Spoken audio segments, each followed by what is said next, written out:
I guess I'll go first. I'm Olivia Hall and I am a sophomore pre-dent major.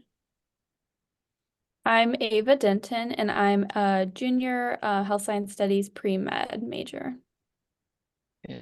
I'm Scott LeBlanc. I am Health Science Studies pre-med track sophomore.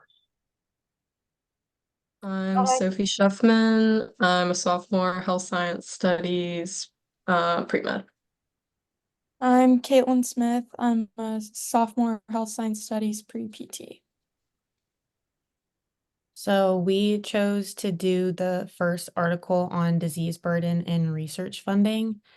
Um, I guess what was y'all's key findings on the article? I th Um, oh, you can go ahead.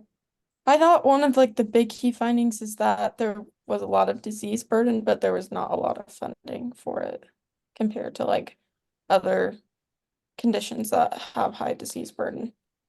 Yeah, I Yeah. think it said the NIH allocates like less than 2% of their funds towards those that disease like category. Yeah. And also that with the research funding, there's been more focus on increasing life expectancy by treating diseases like diabetes and cancer and stuff like that.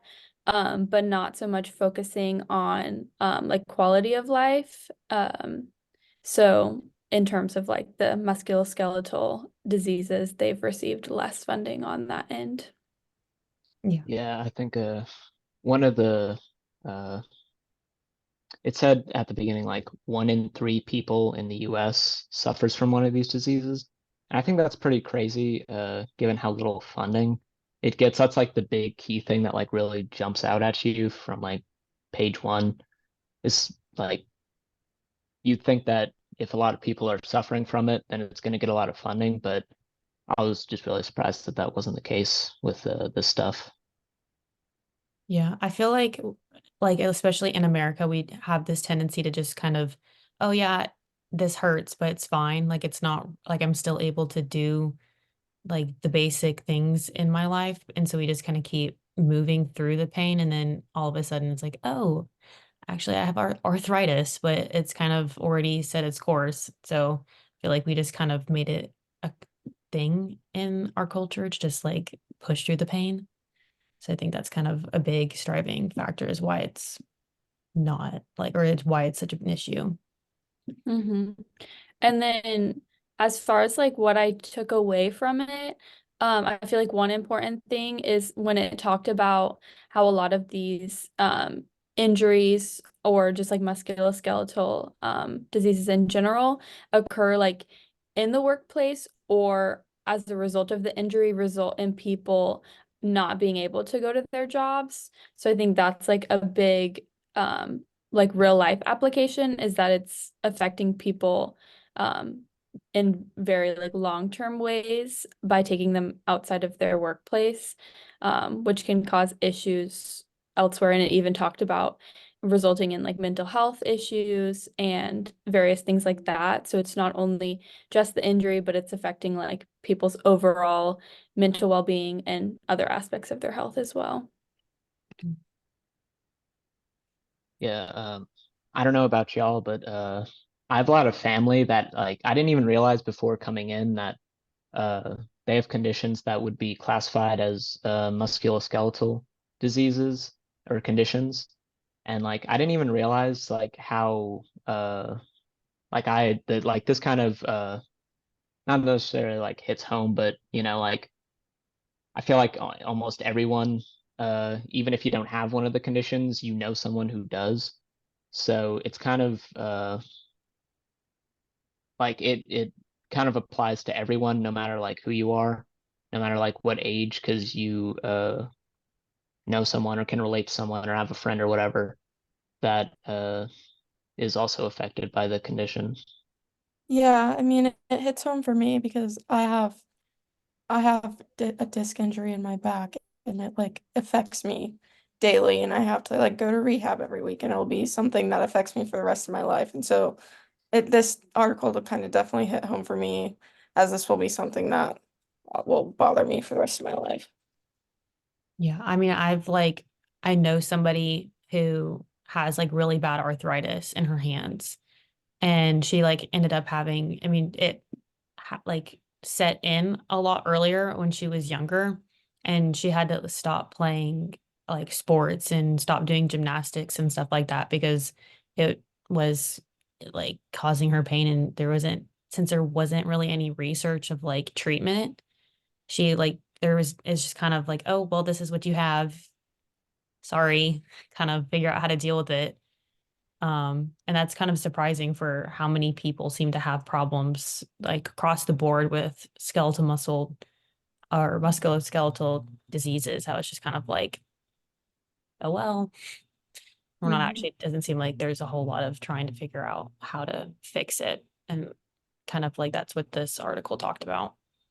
Yeah, because I think kind of what Scott was talking about earlier, it said that like 127 million Americans live with um one of the muscular skeletal disorders. So I think it's sad that the NIH hasn't realized that maybe, hey, we need to reevaluate our funding because we have millions and millions of people who are suffering, but we're giving them less than 2% of our funds. So, I mean, and according to the article, so low back pain is one of the musculoskeletal disorders, and it says that worldwide it's set to increase to 843 million cases.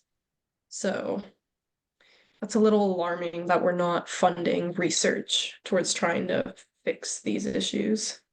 Yeah, I think that goes to show just like how important it is to even just look at the statistics because it's easy to get wrapped up in like there's so many different things that you see like oh like we're doing like funding for cancer like research or just like things like that that seem much more common, but then once you read a research paper like this that's showing the numbers and the statistics and how underfunded some of these areas are, it just goes to show like how important it is to um, look into where all of the money is actually going. Yeah, and then like it once again it really hits home for me because with my injury, there's only so many treatments that they can use, and then they eventually like, well, you need surgery, but if I have surgery, then I can't do sports anymore. And so with disc injuries being and lower back pain being so highly prevalent in America, it's shocking to me that they don't put much funding towards it. Mhm. I think that kind of like can go into like the next question about how like we can change the outcome. I think kind of like what we were saying earlier about just putting it more into like not maybe like social media, but just kind of in the public view, because that's kind of why cancer research and diabetes research is so much more funded, I think, is because it's that's just kind of what the public talks about the most. And it kind of seems like this big thing of trying to figure out how to cure cancer, like that's just kind of a thing, which is great, but that kind of overshadows some other things that might be a little more necessary to try to because that seems like more people are dealing or suffering from musculoskeletal diseases. So I think if we get it out more, kind of like, hey, like this is an actual problem that we need to fund, um, it might help sway some of the funding back over. I don't know. Right. And I think that like something that the article touched on was that despite not a whole lot of like funding going towards research and stuff, because these diseases are so prevalent and stuff, people are spending like money on like treatment and like surgeries and things in the home like canes and stuff. Like my grandma has to like she wears like a what's kind of like a not a harness but um whatever it's called. It's like it's a band that goes around to try and like help and relieve some pain. And it's like all this money goes to all these kind of like half treatments and things that aren't really like effective in the long term, really just temporary solutions.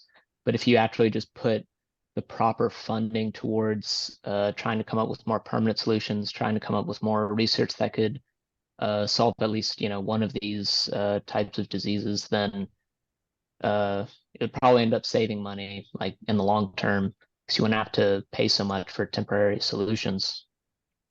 It's Yeah, I kind of think like it's putting a band-aid. interesting.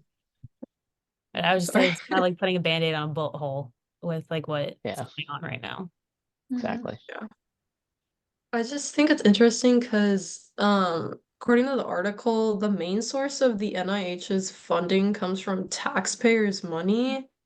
So if our money is going towards, all these other research, which is great, like that needs to be done too, but if the statistics are showing that, there's these other things that, maybe we should focus on as well, then like I said before, there needs to be a re-evaluation, maybe once a year, every couple of years to see like, hey, maybe we need to shift the funds over so that people aren't having to find temporary solutions and maybe can find something more permanent and don't have to spend as much money since we're already paying our taxes and giving them our money in the first place. Yeah. Right. I feel like one of the like biggest ways to make a shift is like I had no before reading this article, I had no idea about like the percentages and like things like that of where funding was going. But I feel like if more people were aware, then there would be a push to make changes. But I don't know how like publicized this article is, but it's not like it's flashing across news channels right now. But I think that if more people were aware, then people would be pushing to make a like bigger change. Mhm. I feel like that kind of just goes back a little bit more into needing to do a slight cultural shift of even talking about it. I feel like nobody talks about their pain because like, oh, people are gonna think I'm weak. Just push through it. Um, so I think if more people talked about like, yeah, I'm dealing with a lot of back pain and it doesn't seem like there's a whole lot of solutions that are there to fix it. It might help pose more questions of like, oh, how might we fix that? I think no one's really asking any questions because no one's even talking about it. Yeah, I mean, I would agree because I know how much like it hinders my life. And if more people like, because maybe these aren't life-threatening conditions like some of the other ones mentioned, but they like can greatly impact quality of life. And so I think if more people talked about how like these conditions impact their life, it would bring more awareness and maybe more funding. Mhm. Yeah. And I also feel like it's kind of a cascade effect because even though it's not directly altering, like it's not a life-threatening condition. Like you said, it's affecting pretty much every other aspect of your life, which can lead to a shortened lifespan anyways. So it has a greater like span of effect than I think a lot of people realize. Right, right. Just go back. A kind of question I had like throughout reading the article, uh, was thinking about like these conditions aren't like Olivia is saying, like some people don't even think that they really have a condition. It's kind of just like you're really just pushing through it and you think like, oh, it'll go away. I just, tweak my back or whatever. It'll be away in a week. Uh, so like despite it being so prevalent and so many people having these conditions, there's kind of there might be even more people who are just not even like reporting that they have anything like that and not even kind of acknowledging uh any symptoms that they might be having of these conditions. And so it's 1 in 3 people, but it might be even more that don't even really acknowledge or know that they're dealing with it because they don't really, there's no public awareness that is kind of like, okay, well, if you're feeling like this, then you might have this. They just kind of think like, oh, it's just a problem that'll go away. So I think public awareness will also change that kind of perception, like a cultural change, like I was saying, uh, around how we think of just pain that doesn't really go away, like chronic condition kind of things. Yeah. I guess do we want to talk about what we did for like our um add on to the project? Do we- Mhm. Okay. I'll share my screen if I can. Do you know how to do that? Desktop.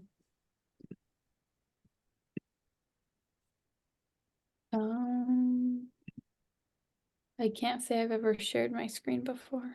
Should be the green button at the bottom. Oh yeah.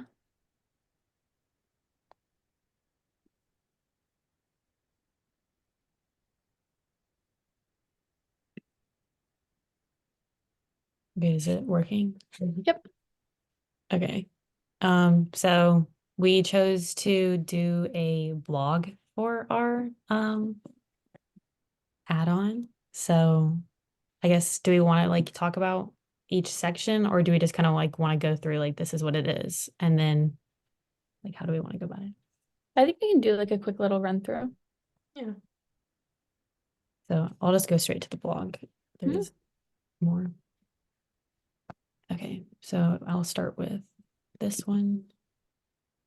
So this was my post. This just kind of deals with my area of focus for the blog was why it matters, and it's talking about a little of the stuff that we did, but mainly just kind of why research like this is so important for us to do.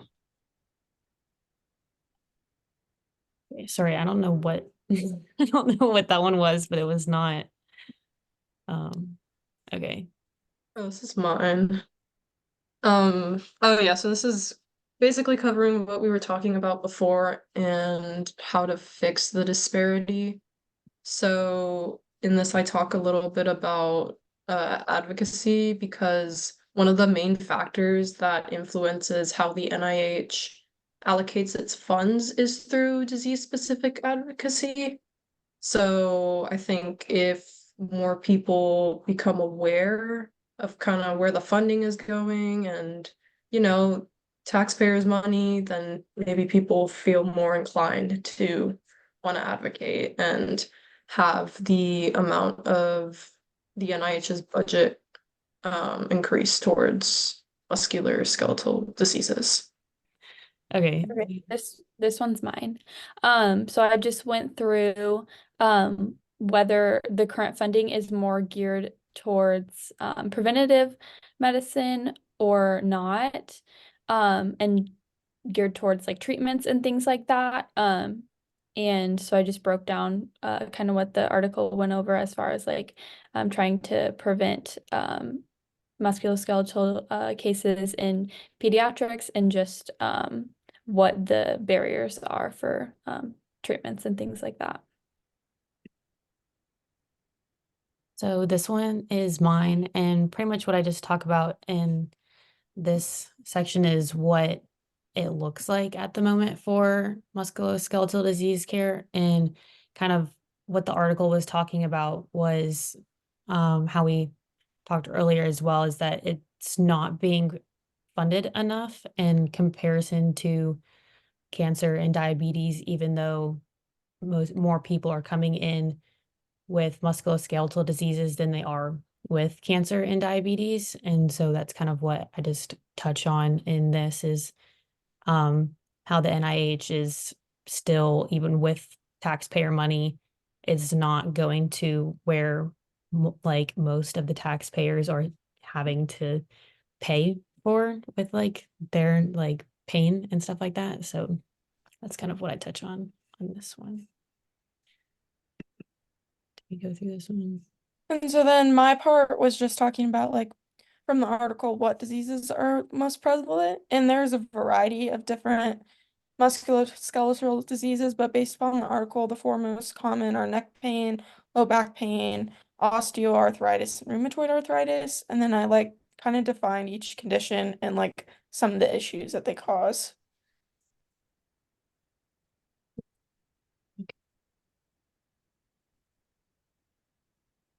So that's how do I stop sharing? Stop sharing. Okay. Yeah. It is stop sharing? Okay, yeah, it did. Yeah, it did. Yeah. Okay.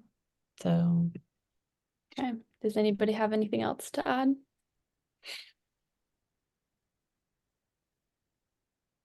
Mm-mm.